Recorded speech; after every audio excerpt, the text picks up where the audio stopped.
Shri Gurubhyo Namaha. A very warm welcome to yet another session of Conversations on Consciousness. And today we have with us Dr. Srinivasa Acharya Bellamkondaji, who is joining us all the way from Hyderabad. And before we proceed further, let me begin with a small prayer.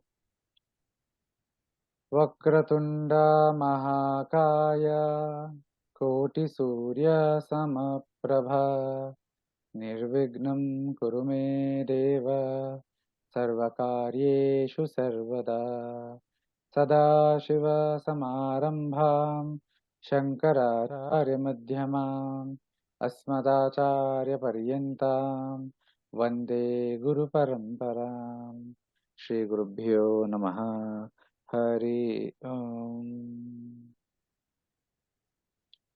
So today with us is Dr. Srinivasa Acharya, and he is a BE in civil engineering from Osmania University, and later he did Ph.D. From Hyderabad Central University on drama, Natya and Lila. The title of his thesis is Drama, Natya and Lila towards a theory of self and self-fulfillment in theatre. And his spiritual journey started in 1992, and he has studied various darshanas including Mimamsa, Vedanta, Gaudiya Vaishnava, Vishistadvaita, and many others, and we will be discussing a bit of this as well in today's interview. He is more notably known currently for his teachings on Rasopasana.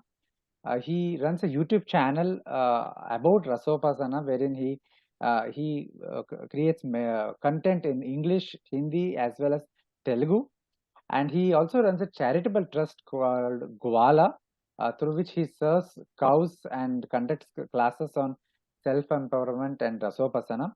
A very warm welcome to you, sir. Thank you very much for making time for this session. Thank you for calling me. So I have very fond memories of our conversation few years ago on Rasopasana. It was one of the wonderful, very intensive conversations, something very insightful to me to understand Rasa, to understand bhakti, I would say. So I always fondly remember that conversation whenever I think about bhakti or whenever I think about meditation, dhyana, and all those things. So hopefully we can delve more on that.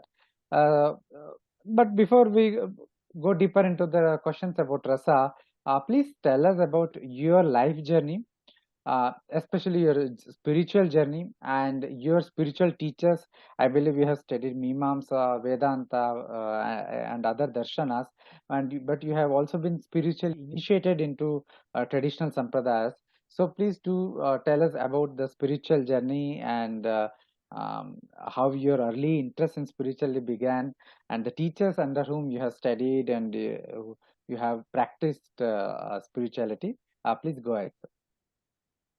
Yeah, like every individual who either pursues his career, if he is intelligent in engineering or medicine. So I also went into the field of engineering. But then I was always fascinated by two things: philosophy and arts. My head was inquiring questions about self. All of us, when we interact with people, when we live our life, we experience various kinds of conflicts, right? And so we want to know why these conflicts are coming to us and how we can live peacefully, with love. So this search took me to various kinds of philosophies. And since I was a modern educated person, I was going for modern philosophies of psychology, and Marx and Jiddu Krishnamurti, U.G. Krishnamurti, Osho, and all these things. I was never interested in, even though I was born in Sri Vaishnava family, I was not interested in traditional teachings. Then I was also getting attracted to music and both instrumental and vocal. But again, because of my modern education, I was fascinated more towards Western music, Western classical, jazz music, and rock music. And I think in the first year of my engineering, I have decided that I'm not going to be an engineer in my life. Either I will become go into philosophy or music or a combination of both. So I wanted to become a rock musician and then write philosophical songs about life. So then I studied music, Western classical music and some modern music also, and I got admission in Berklee School of Music in Boston, America. And then before going there, I wanted to study some Indian music also. So I started studying Hindustani music first, and later a little bit of Carnatic music. And when I started studying Indian music, that is when the doors of Indian culture and arts opened for me. And I was fascinated. In the Western music, as you know, you have only two major scales, major and minor scale. And here we have 72 Melakarta ragas and 10 thats. So that is how my journey towards Indian culture started. And then I was fascinated by many philosophies in the world, but I was not getting answers to the question about who am I and the experience of a true self which can be peaceful and happy. And somehow my journey took me towards, after engineering, I joined Hyderabad Central University to do my master's in theatre. Somehow I could not go to America to pursue my musical studies. And so there I discovered Natya Shastra and all these things. That also blew my mind. I was also fascinated by Western models of acting like Stanislavski, a Greek tragedy, Elizabethan tragedy, and various modern realisms or realistic theaters and all those things. So I was thinking of doing, something combining all these things. So somehow I landed in Vrindavan. It's a long journey. I cannot go into all that now in such a small interview. So even though I was reading all these philosophies, my questions about who am I and the experience of a self were never satisfied. I was always looking for a perfect model. So when I went to Vrindavan, and there I saw they performed a Ras Leela performance. They performed Ras Leela performance for 40 days in Janmashtami and 2 or 3 weeks in around Holi. So when I saw that, and that is the first time I had an upsurge of emotional experience. When I saw the separation which the gopis feel for Krishna in a Leela, when Uddhava comes to Vrindavan and they are having Samvada, there was a Kadamba tree next to the place where I was standing and watching the drama, Leelas. So I held the tree, and for 2 hours I cried. I never cried before, I'm a very tough guy. Nothing in the world can shake me, but somehow I cried, and then I decided that this is what I was looking for. So then I took that as my topic, that Leela as my topic, and then started pursuing both my academics also, and then my spiritual journey also. And then after that, let us come to the gurus. I met one very great scholar. He was the greatest scholar in Vrindavan at that time. When he was just 16 or 18, he went to Kashi and studied 13 Shastras in a period of 13 years, and came back and settled down in Vrindavan, started an ashram, and he wrote many books. He is the first one who translated all Gaudiya Vaishnava literature of Gauranga Mahaprabhu and his followers into Hindi. Earlier, they were available in Bengali. Okay. So, because I am a perfectionist in terms of knowledge and arts. So when I saw the clarity with which he was explaining what is Leela, what is Krishna, what is spirituality. Before that, I had no introduction to any of these things. What was his name? Sri Haridas Shastriji. Okay. And then he also somehow liked me very much, the way I was asking questions. And he told me that he never found a teacher.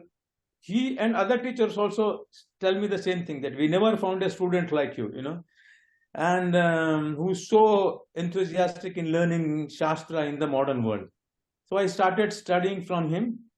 And then because I was doing my Ph.D. on Rasa, different schools of philosophy spoke about Rasa. Abhinav Guptacharya spoke on Rasa, and Madhusudana Saraswati spoke on Rasa, and some other. So, in order to understand all these concepts, I had to go to every scholar in different sampradayas, and I started studying them. So I went to Kobur to study Vishistadvaita Vedanta under Sri Rangaramanujaacharyulu. He is now the Vice Chancellor of the GVALA Institute University, started by Chinnajiyar Swami here.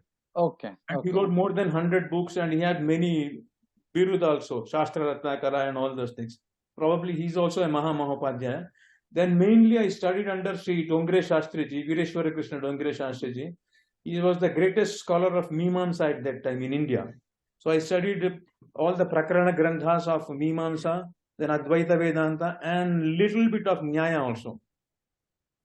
And then I went to study Madhva philosophy. I went to see there is a Uttaradimat near my place in Nallakunta in Hyderabad. So I went and studied Jayateerthachar under Sri Jayateerthachar, Madhva Bhashya, Gita Bhashya, and other things. So, and some Alankara Shastra also, because this Rasa comes under Alankara Shastra. So I studied Alankara Shastra from a professor called Rajanna Shastri. And after studying all these things, I did my Ph.D. and finally I settled down in Vrindavan. And there I was, my Guruji has disciples from about 20-25 countries. And they used to ask questions to my Guruji, and I used to translate in Hindi for them. And then the answers I used to translate in English.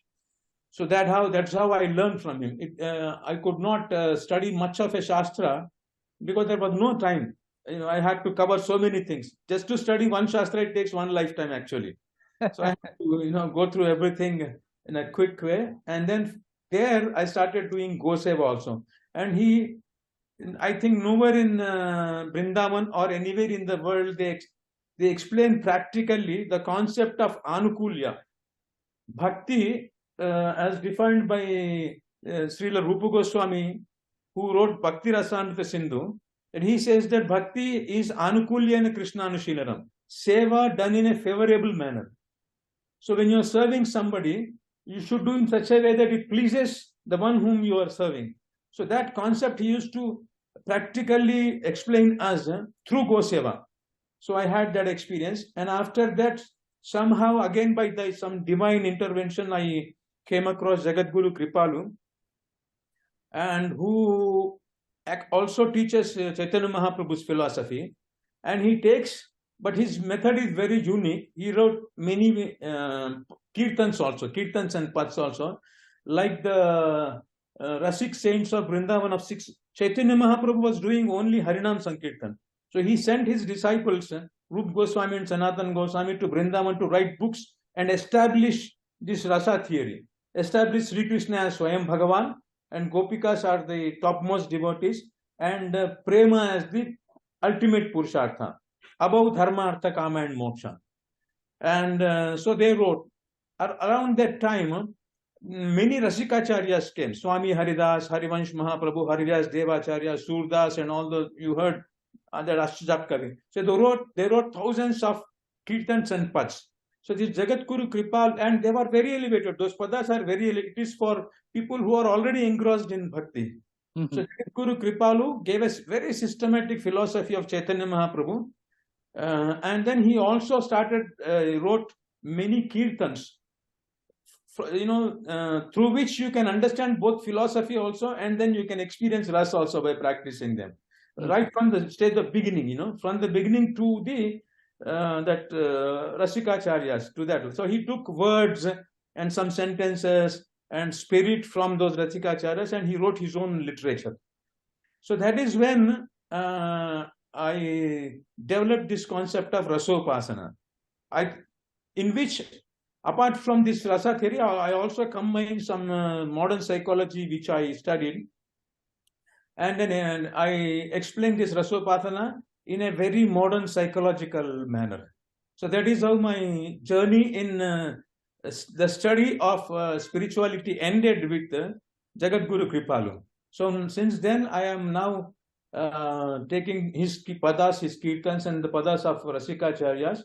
And then I also developed a systematic course, a 1-year course on Rasopasana in 4 modules, 3 month courses, through which I explain various concepts.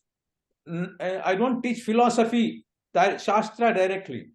I take these kirtans, I sing those, as you might have heard from these things. I took those kirtans and I introduce the Shastric concepts and the concepts of Rasa also, and gradually lead the student both towards theory and practice of the Rasopasana, which in our Sampradaya is the essence of all Vedanta.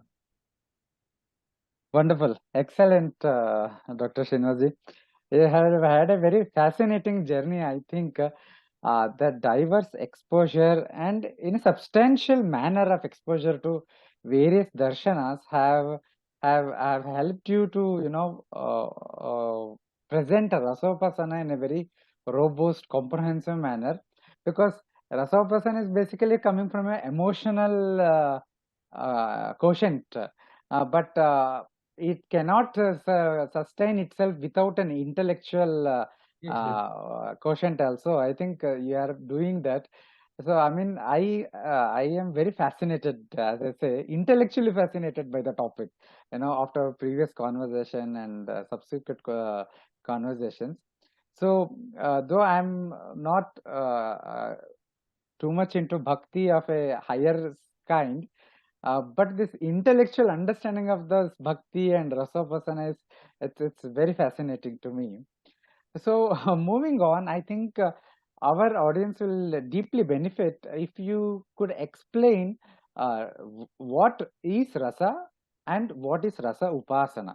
I mean, rasa as a concept, I think many people find it difficult to understand, because most material in the internet is very academic, very dry. Unless you have a theater background, I think a lay person finds it difficult to understand what exactly is this rasa is being referred to. What is it? So a brief, concise elaboration on what rasa is and what is rasa upasana. What does it? What is this upasana of rasa means? Please go ahead. So actually, this rasa, in the use of rasa in bhakti is started by Gauranga Mahaprabhu, and his disciples, Srila Rupa Goswami, theorized it in Bhakti Rasam Sindhu, and he took all the ingredients of rasa, all the concepts from the Natya Shastra only. There is no difference between Natya Shastra and the Bhakti Rasamrita Sindhu. The only difference is that they're talking about the rasa is a theatrical experience. Here it is a spiritual experience. All the concepts are applied here also. And this rasa is basically taken from a mantra from Taittiriya Upanishad. Raso Vaisaha Rasagvami Evayam Ladhvanandi Bhavate. So the absolute here is referred to as rasa. Right? And the later part of the mantra is saying that the jiva becomes anandi only if he relishes rasa, if he attains rasa. Right? And so which means that from this we can understand that the experience of rasa is ananda. So if you attain rasa, you will become an anandi, which means you become a possessor of ananda. So this is the Upanishadic understanding of it. And in Natya Shastra, rasa is the experience of sthai bhava. All of us have 8 sthai bhavas. Rati, right? Hasa and shoka, all these things. Dhairya. So when the actors are enacting a drama, Natya, I will not call it drama, because in my theory, in my Ph.D, I showed that, demonstrated that you cannot have rasa in Western drama. You can have only Natya Shastra, right?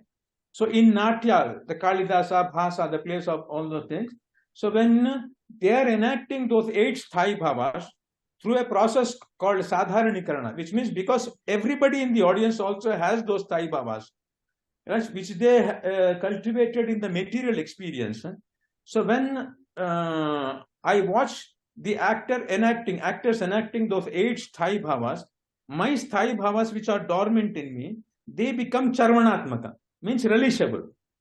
And when I relish in the theatrical arena, that relish of sthai bhava is called as rasa. Just a clarification. So this sthai bhava, by that you mean the emotions which are inherent in us. Yes. Right? The Yes. bhavana, the emotions, the For various example, emotions. rati. You take the example of rati. Which is love. Right? Love, conjugal love. We have conjugal, everybody has the experience of conjugal love, and that is sthai in us. Right? And it is dormant in us. And when you see a beloved, it gets evoked, and then you experience it. Otherwise, it is dormant in you. It's like a sthai bhava. And this, when it is evoked in the theater, it becomes relishable. Right? You start relishing that rati. And the relish of that rati, which is sthai in you, is called as Sringara Rasa. Wonderful. I think and shoka also. If you have shoka, you have experience of separation from your beloved, father, mother, or beloved, like that. And then you have a shoka sthai bhava in you. When that is enacted there and that is evoked, and you get karuna rasa. So it's like that. So what we have to draw from here is that the experience of sthai bhava is rasa in Natya Shastra. And that is applied here. That's what I'm trying to show in bhakti. I just have one more clarification I want to. So when we experience shoka, for example, in our own life, because of perhaps our attachment, we experience sorrow.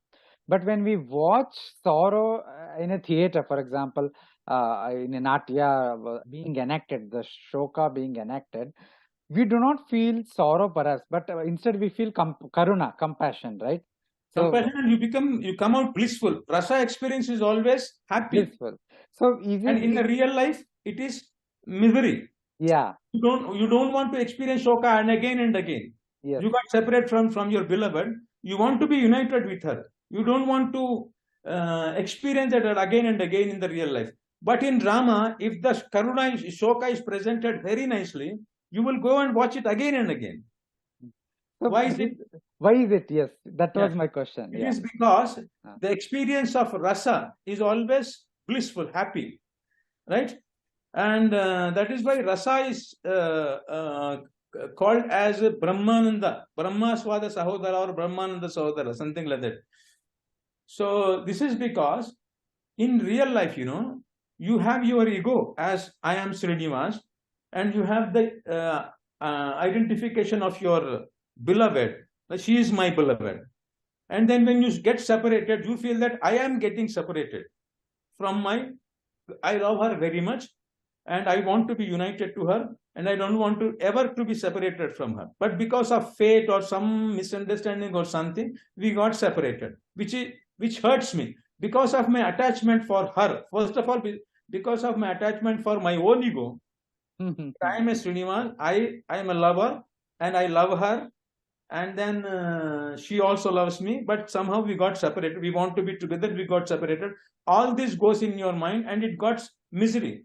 It causes misery because it is against your wishes. You want to be with her, and you are separated from her. So you're losing some beautiful experience, which you want to relish always with your partner. But in the theatrical experience, what happens is that when you go into the theater, and when you are watching the drama, Natya, you actually get transported into the realm there. And when then they are performing the rasa, the sthai bhava, your sthai bhava evoked because you identify with the lead character there. But you don't have the ego that I am Srinivasa, I am getting separated from my girlfriend. All this ego is not there. You transcend that ego. So now, because you transcend the ego, the sthai bhava is coming up, and you are transcending that ego. So this experience of sthai bhava, which should give misery, is actually getting transformed into bliss. That is why, because it involves the transcendence of your ego, material ego, this is something like a yogic experience. That is why we get to Brahmananda there. However fleeting it may be, it is an experience of transcendence of ego. Exactly. Wonderful. Yes, one more element is there. Actually, Natya Shastra is trying to give you instruction about dharma. Right? So through the purpose is not to give rasa there, drama. The purpose is to give you instructions about the laws of nature, right? And through rasa, right? People who were stopped following dharma in Treta Yuga. So this Natya Shastra was devised to, bring people to instruct them in dharma. So when you come out and practice that dharma, which is instructed to you, which you got it through the experience of rasa, this dharma again will elevate you. It will dissolve your ego, it will elevate you. So what you experienced in the Natya will become sthayi. That experience becomes sthayi when you practice that dharma which is instructed in the Natya. Wow. This is one element of it. Okay. Wow, wow. I think this is a very new learning for me. Yeah, many people don't explain this in these terms. They stop at rasa. Right? In real life, there is misery. In theater, there is rasa. They say like that. But when you practice the dharma, which is being taught to you in real life, then you will experience that in real life also. And that is what leads to this bhakti rasa. I think we unfortunately we cannot say the same about modern, modern media. For example, all the modern productions, movies and all. No. There is no element of dharma in there. So. Yeah, it's one. It is connected to, rasa is always connected to purusharthas. We don't have time for all those things. Yeah. Rasa is connected to purusharthas. You get 8 rasas only if the hero is seeking and attaining dharma, artha and kama. You get the Navama rasa shanta only if the hero is seeking and attaining moksha. But okay. In our modern cinemas and all those things, the hero is attaining heroine. He is attaining his goals, but it is not dharmic way. It's a modern thing, no? So it is. Can you elaborate on this bit? I think this will be very of great interest to our audience. This connection between the rasas and the purusharthas that you just briefly said. Can you elaborate further? Yeah. So in the Veda is basically talking about dharma, artha, kama, and moksha. All of us have as embodied persons, right? Because I identify myself with the body. I have 5 senses and there are 5 sense objects in the material world. So it is a natural tendency. The moment I identify with the body, and as long as I identify with the body, my mind produces desires. My system becomes a desire producing mechanism. Through 5 senses, I want to relish 5 sense objects. That is called as kama. And in order to fulfill this kama, you need artha. Samagri, money and other samagri. And now if you go on accumulating the artha indiscriminately by breaking the laws of nature, which everybody is doing nowadays, they're destroying they're going against the laws of nature and accumulating wealth, and they're thinking that we are the 5th largest economy, 10th, 4th largest, like that. Actually, all this is coming by destroying the nature, which is resulting into various kinds of calamities, corona and all these things, health issues, violence, gun violence, shooting and all those things. You can never be happy if you fulfill your kama through the artha which is attained by in an adharmic way. So that is why in Mahabharata, dharma dharchascha kamascha. You have to follow dharma, which basically means that you have to work according to the principles of nature, which is what is yajna. It is called, in one word, term used is yajna. I cannot explain the concept of yajna now because it is very elaborate.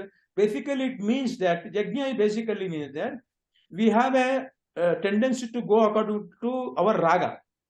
I have desires, so I want to fulfill my desires. If I want a candy, I want to desire to relish candy. I want it.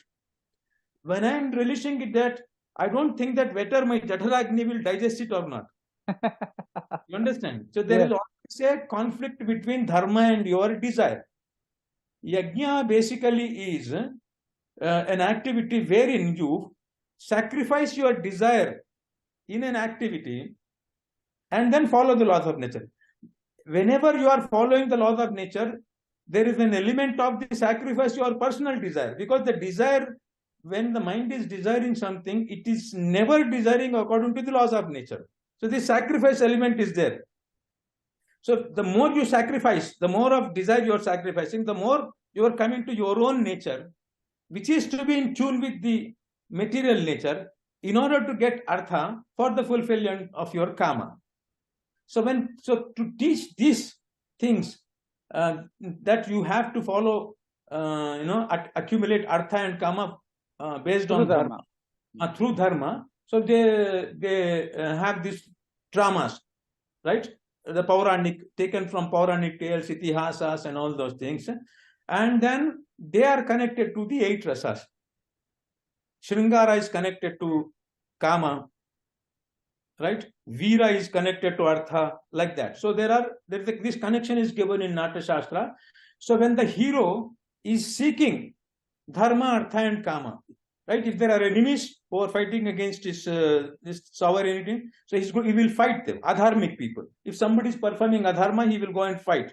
Sri Ramachandra, wherever he went, if he saw adharma, he established dharma. That is why he is called as Rama Vigrahavan Dharma, right? So if you are doing a Ramacharita like that, so he was showing dharma also.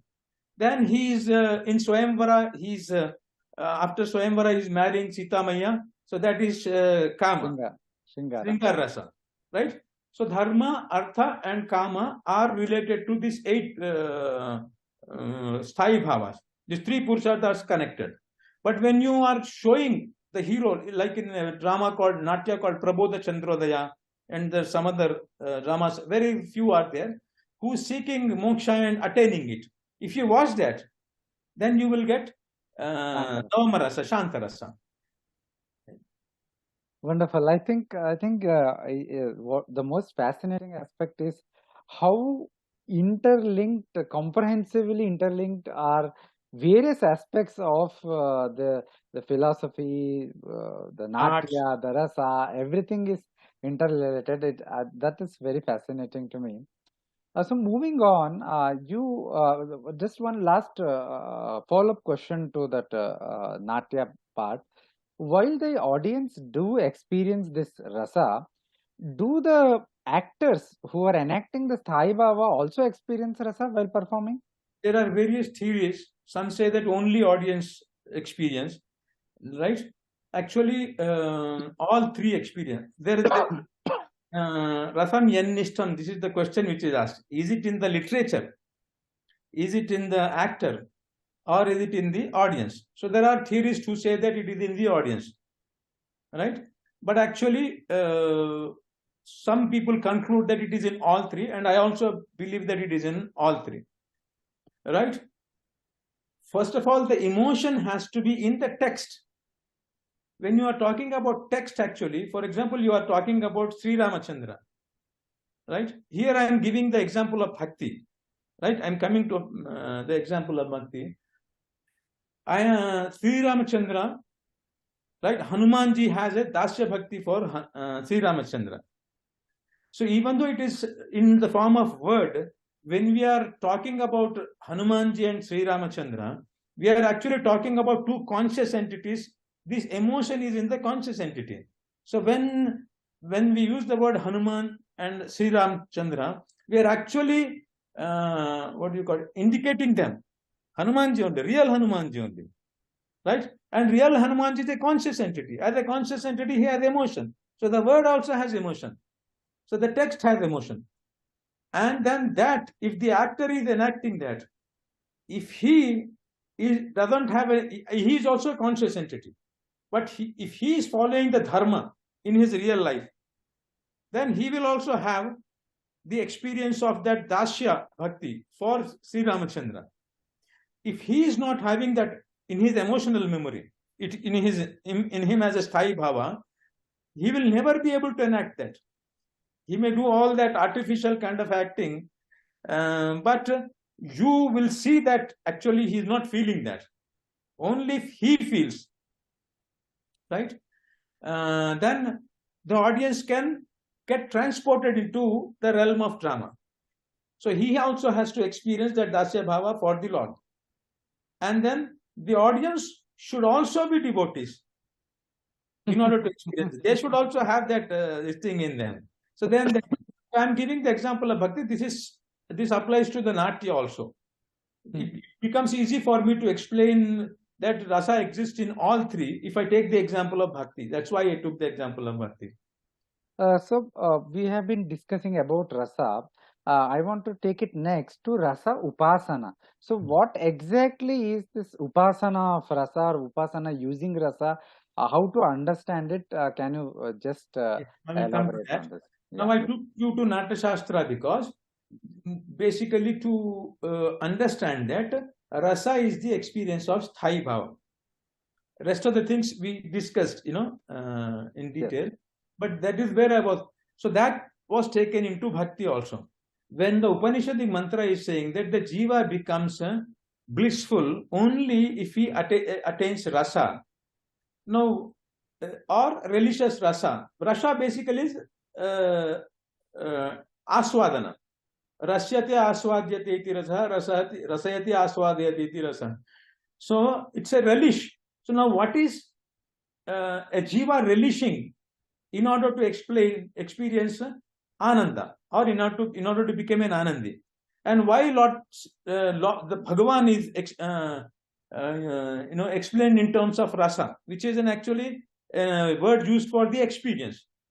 So we take this concept from Natya Shastra, where rasa is an experience of sthai bhava. But those sthai bhavas are laukika sthai bhavas, Sringara, Rati, for a material person. Here Upanishad is not talking about a material entity when it is saying that Anando Brahmeti Vijayanat or Raso Vaisa. It is talking about the Satchidananda Vigraha Bhagavan. Right? So now we have to ask, what are we relishing here? We are relishing love here, prema here. The love that Yashoda Maya has for Sri Krishna, Sri Krishna has for Yashoda Maya, Hanumanji has for Sri Ram has for Hanuman. So now when it is used for Lord Sri Krishna, that rasa, the Bhagavan, whoever you call Rama, Sri Krishna, or whichever form of Bhagavan you call it, he is being addressed as a person who relishes love. Right? And he has, which means that he has love in him. The consciousness has love in him. Right? In the Natya Shastra also, it is the conscious entity which is having this sthai bhavas and emotions and experiencing that. Here the emotion is love in the spiritual realm. So that love he is experiencing, and then he is giving that experience to his devotees also. So if we get connected to Bhagavan, now I will use the word Sri Krishna because I am a devotee of Sri Krishna, right? You can apply it to all other forms also. It is for every conscious form. So now, when I am connected to Sri Krishna, when I consider myself not as Srinivasa Acharya, but as a devotee of Sri Krishna, right? I identify myself as the Atma, which is a conscious entity, and this conscious entity has love, and the object of love becomes Chayam, Paramatma. So I have love and I experience that love, and that experience of love gives me bliss. Right? So now what is the sthai bhava here? Their sthai bhava was rati and all other things. So what is the shoka? Here the sthai bhava is mamatva. When I say Sri Krishna is mine, mamatva, aham means I, mama means mine, mamatva means mineness. I have mineness for Sri Krishna. When I was a material body, I had mineness for whom? Physical body. Father, mother, my brother, friends, and nation, and all these things. When I identify myself with the Atma, then who is my object of love? I have mamatva for Sri Krishna. And mamatva is the sthai bhava, and that I relish. Right? Mm-hmm. Now, so this is the rasa. Now, upasana means that to cultivate that emotion for Sri Krishna in me. In order to relish that mamatva for Sri Krishna, I should have mamatva for Sri Krishna, no? I can have mamatva for Sri Krishna only if I identify myself as a Atma. In the spiritual realm, in the Lila, right? Hanumanji is a conscious entity, and he identifies himself as the dasa of Sri Ramchandra. When he goes to Lanka, when Vibhishana or other ask him, or Ravana ask him, who are you? He does not say that I am Anjani Putra, I am Vayu Putra, I am a Navavyakarana Pandita, like you are introducing me as a Ph.D. scholar. And he doesn't say like this. I am Rama's dasa. Right? And if you ask Yashoda, she will say, I am the mother of Sri Krishna. Right? Gwalbal will say, I am a friend of Sri Krishna. Gopis will say, I am a beloved of Sri Krishna. So this mamatva, all of them have in various forms. Right? And they experience, because they have mamatva for Sri Krishna, they relish that love. But we are not identifying ourselves as Sri Krishna's, and we are not saying Sri Krishna is my beloved. This is because we are not identifying ourselves with Atma. If we identify ourselves with Atma, automatically Sri Krishna becomes our beloved. I am identifying myself with the body. And I am saying that these are mine. Prakriti is mine. And I like Rasgulla. I like music. I like my father. I love this girl. We are saying these things. So that is why we cannot have love. Here we can only have kama. We cannot have a prema. But kama is our sthai bhava. Right? We do not have prema. In order to have prema, we have to reconstitute ourselves as Atma. And after reconstituting ourselves as Atma, even though I am saying that I am the Atma, but since time immemorial, because I am Nitya Baddha here, I only have the experience of a body. Because my Guru told me you are an Atma, I am saying I am Atma, but I don't have the experience. Right? I have to experience that. I am the Atma. And Atma has prema for Sri Krishna. I have to cultivate that. So the process of reconstituting yourself and trying to connect with Sri Krishna and then cultivate that prema. Like the Surya Kirana, the Kirana of a Surya, a ray of sun, because it is connected to the sun, it has naturally the heat and light of which Surya has. Similarly, if I get connected to Sri Krishna, I will automatically get prema and ananda. He has prema and ananda. All I have to do is to get connected. So in my sadhana, the attempt to get connected to Sri Krishna and then get those qualities, that mamatva for him, and then relish that love, that mamatva, and experience divine bliss, becomes a possessor of. I am not attaining ananda, I am becoming anandi. Anandi means you are a possessor of ananda. If you have prema in you, you are a possessor of ananda. If you don't have prema in you, then you look for prema. Right? So this process is called as upasana. So when we say bhakti is a rasa, I mean I think that is the yes, bhakti rasa. Yeah, bhakti rasa is the argument of all the Vaishnava acharyas, but even others such as Madhusudana Saraswati and all. So is it referring to this ananda, the possessor of ananda as a rasa? Yes, it is basically bhakti means bhakti has two this thing. One is emotion that you have for Sri Krishna. Bhakti is an emotion, bhava, which is sthai bhava, which is mamatva, and bhakti also has bhaj sevayam, seva also.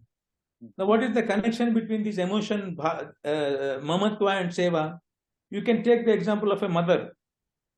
Because she has mamatva for the child, and right from morning to evening, she serves the child in many ways. She wakes him up, she takes him to bath, and then she dresses him up. She prepares tiffin for him. She sits with him to do all the homework. She sends him to the school, and when he comes back, so all this seva which she is able to do is because she has love in her for the child. And wherever there is no love, seva is not possible. You do things artificially, but you do not have, it is not seva. It is not done with the purpose of pleasing your beloved. Any activity done whether by a wife or a mother or a son, right, a father, if it is done with an aim to please, in Narada Bhakti Sutra, this bhakti is defined as prema is defined as tat sukhe sukhitvam.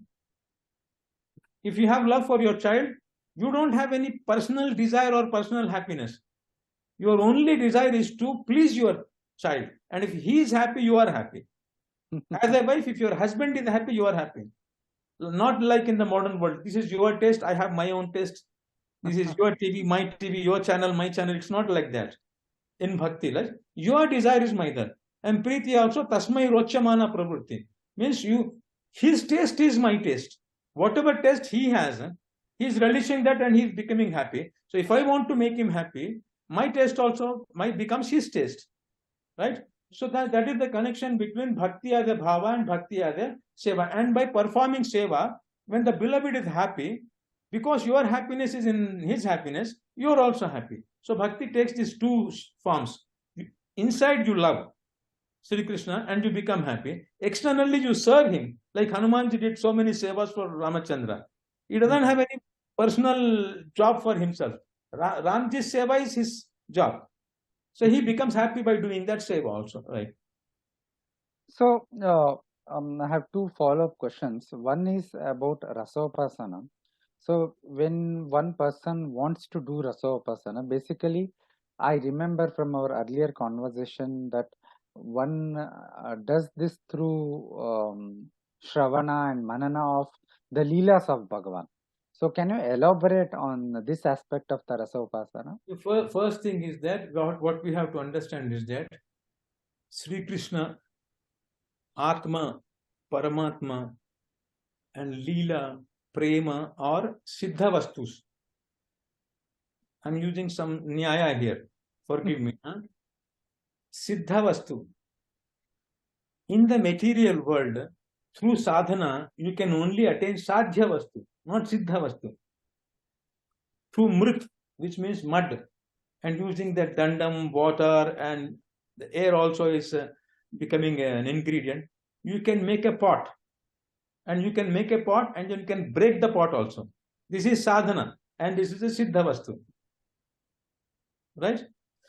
So, now prema is a Siddha Vastu, which means it is already there. It is a perfect and it is not made by something.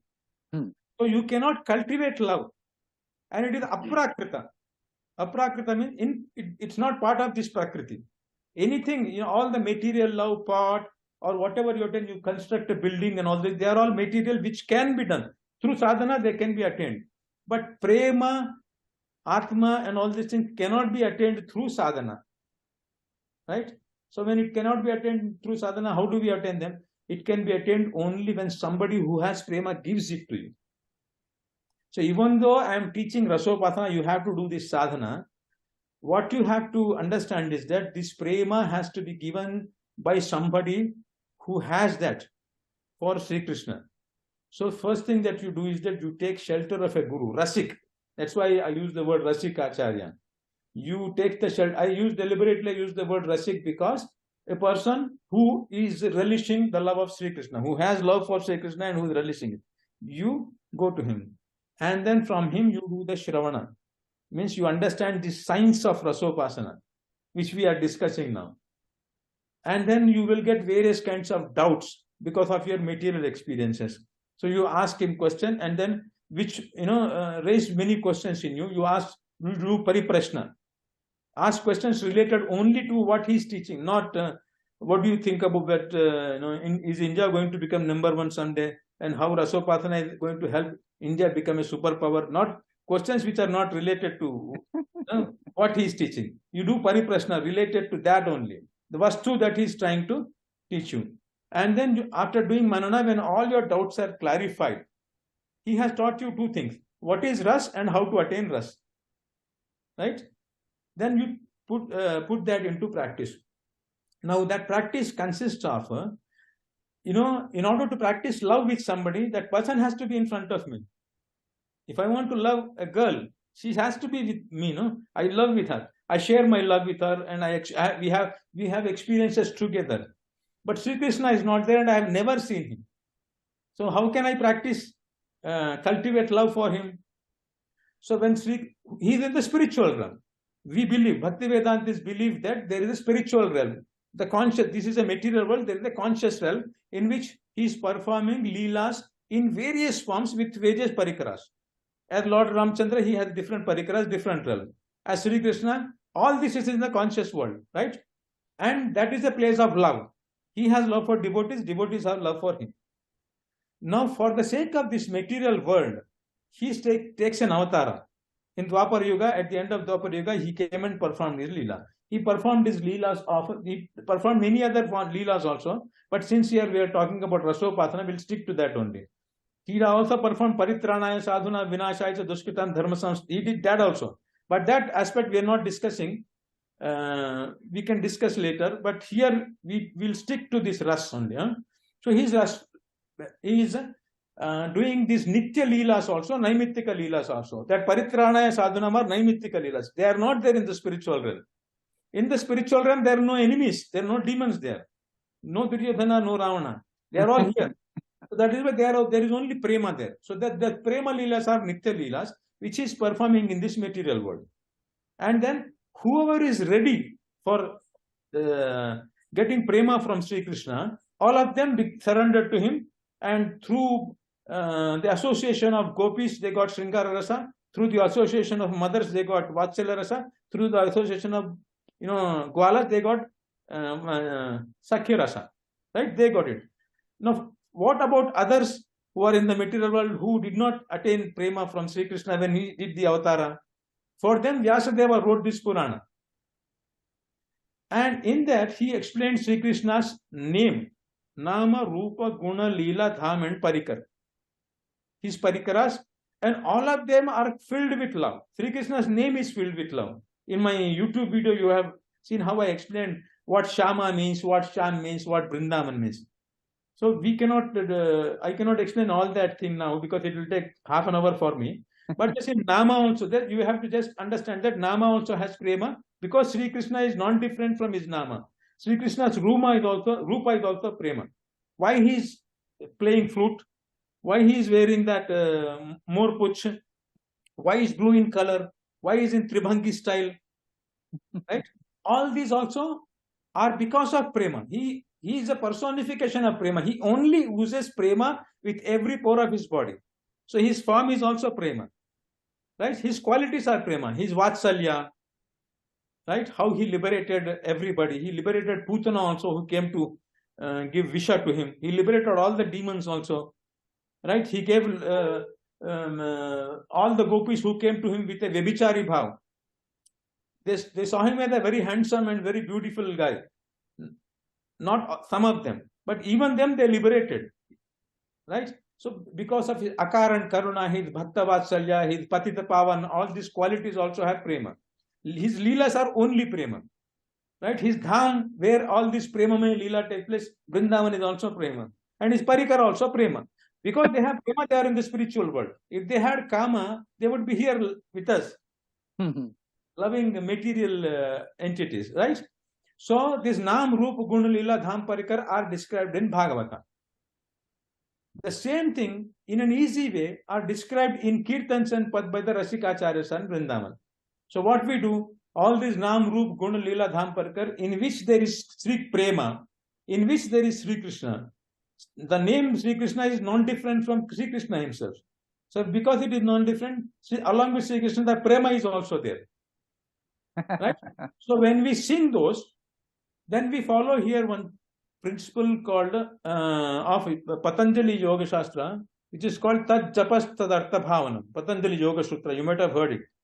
Tad Jap, whatever japa that you do, don't do in a very dry way. Whatever that word refers, meaning that word refers, do the Artha Bhavana of that. What does that refer? It basically refers to Sri Krishna, Nam, Sham. Then it refers to Sri Krishna's love. Then it refers to Sri Krishna's form. Then it refers to Sri Krishna's various Leelas. Sri Krishna's Parikaras. So when you are doing Rasopasana by singing these Kirtans, these Padas, right? You are doing the Artha Bhavana through your intellect. You can experience emotion only if you have it. You don't have the emotion, no? So now how to get the emotion?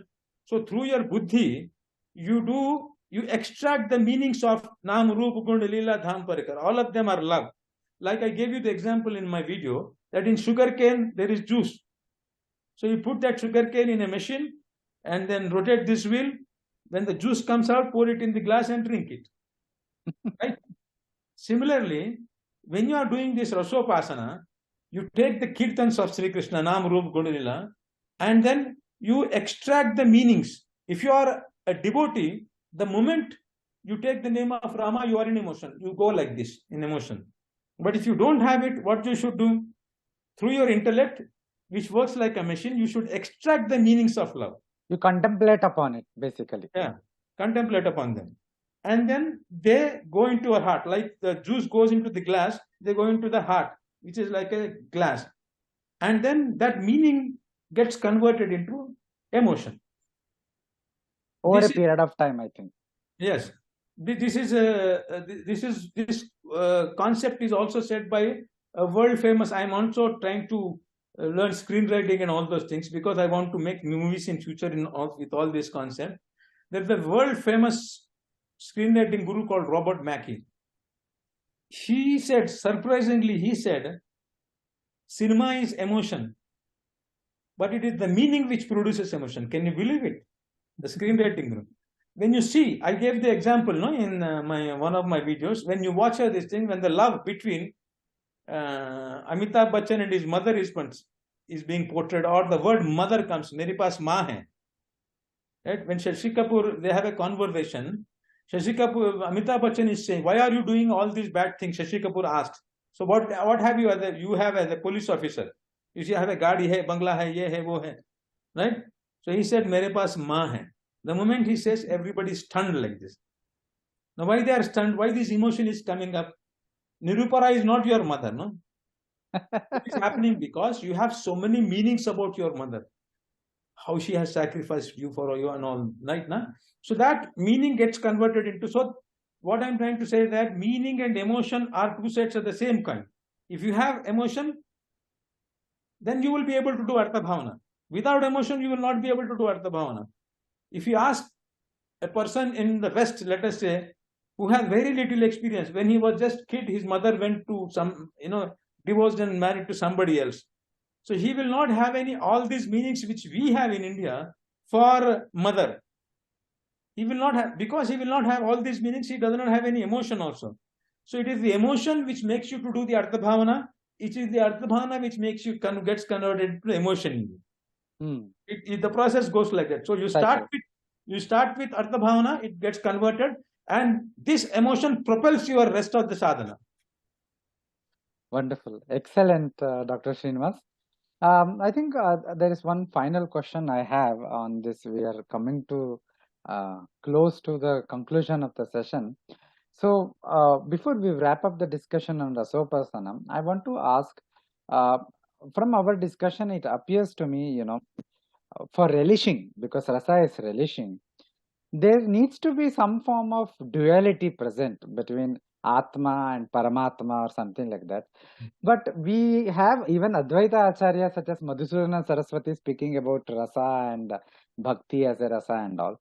So how do we understand Rasopasana in the context of Advaita Vedanta? I mean, do you perceive it as some do that there are irreconcilable differences between them, or do you perceive them as harmonious part of the harmonious whole? Please share your comments. Okay. All philosophies in India, there are hundreds of philosophies and hundreds of sadhana paddhatis, Raja Yoga, Hatha Yoga, this, that, Bhakti Yoga, Karma Yoga, Jnana Yoga, Sannyasa Yoga, and all these things. Prakriti Purusha Yoga, right? All this can be divided into only two streams. One who believe the ultimate reality is a playing reality, and one who believe the ultimate reality is non-playing reality. Right? There are no two duality there. So it is all, there is only one entity called Brahman, and which is consciousness, Ananda, and which is existence. It is not Anandi, it is Ananda, which it's not a relisher. Moment you say relish, it's a relisher, then Triputi is coming. Relisher, relished, and the relish. Then duality is coming. So that some people believe that the absolute is a non-playing reality. For our sake, convenience, I am using these two terms. One is a playing reality.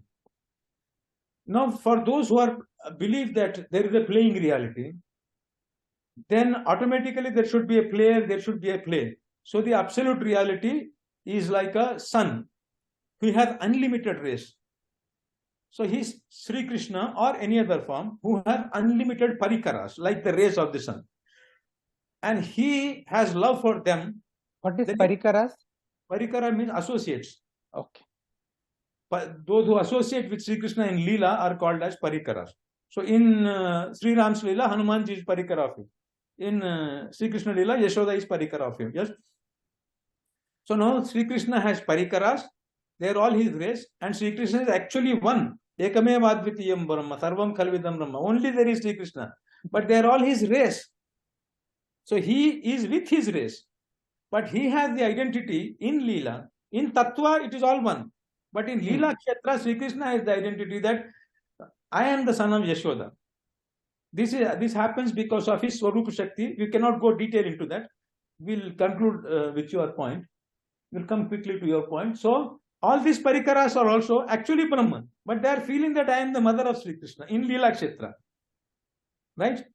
And they play that, and then they have, because they are conscious entities, the nature of consciousness is relishing, and they have sthai bhava, which they relish, and then they experience bliss in performing various kinds of leelas in each leela. Now, when it comes to Madhusudana Saraswati, when he is talking about rasa, in Advaita, what happens is that Advaitics, the ultimate reality is formless Brahman, there is no play. But then, it's not possible for a Mayabadha Jiva who is embodied, who has Nama and Rupa, for him to have Nirakara Karita Chitta Vritti, it is called as. Brahmakara Karita Chitta Vritti, Nirakara Karita Chitta Vritti. Amalananda Saraswati writes this in, I think, Parimala or Kalpata, Bhamati Kalpataru Parimala, no? I think Parimala, I forgot, I studied 20 years back, Dongre Shastriji. So it's difficult for the embodied person to have Nirakara Karita Chitta Vritti. So what you do, what is the method you apply? The method you apply is that you consider, imagine or envision that Brahman, formless Brahman as Sri Krishna, who's all pervading, who's also Satchidananda. It's the same, it's Brahman only who's appearing to you in a form because you have a form. Now with Brahman you cannot have any ras because you are Brahman. You are also formless, he is also formless. With Sri Krishna you can have ras. Right? So now you cultivate love for Sri Krishna. Now a devotee is cultivating love for Sri Krishna by thinking that Sri Krishna is real and Sri Krishna is my beloved, and I'm, after getting liberated, I'm going to go to Goloka or Vrindavan, Divya Vrindavan, and I'm going to serve Sri Krishna and then relish, to participate in his Premamai Leelas, and I'm going to experience Ras there. This is how he is meditating. Now Madhusudana Saraswati is meditating, thinking that this is Sri Krishna, he is a form of Prema, and he is my beloved, but he is ultimately formless. So in the case of a devotee, when I reconstitute myself as Atma and then get connected to Sri Krishna, I get Prema, I go to Golaka. In the case of an Advaitic devotee, he is also loving. He's singing bhajan, he's doing Rasopasana also. Right? But he's thinking that actually I am seeing him as Sri Krishna with love because I am an embodied person. Ultimately, he is also formless, I also formless. So when I go and get connected to him, the moment I get connected to him, I also dissolve and he also doesn't appear to me. And actually you should not say in Advaita that I become Brahman. You're already Brahman. Exactly. For the sake of saying, understanding, we will say that this body goes away, which is never there actually. This is Maya, it's never there. But we will, for the sake of discussion, we will say that become formless the moment I attend Sri Krishna. Because right through the sadhana, I am thinking that I am also formless, he is also formless. But because I cannot see him as formless, I see him as a form with love. And I love him. And that is the fastest way. For example, Shankaracharya says that Mokshonmukha Samadhyayam Bhaktireva Gariyasi. In Vedanta Chudamani, Viveka Chudamani. Viveka Chudamani, yes.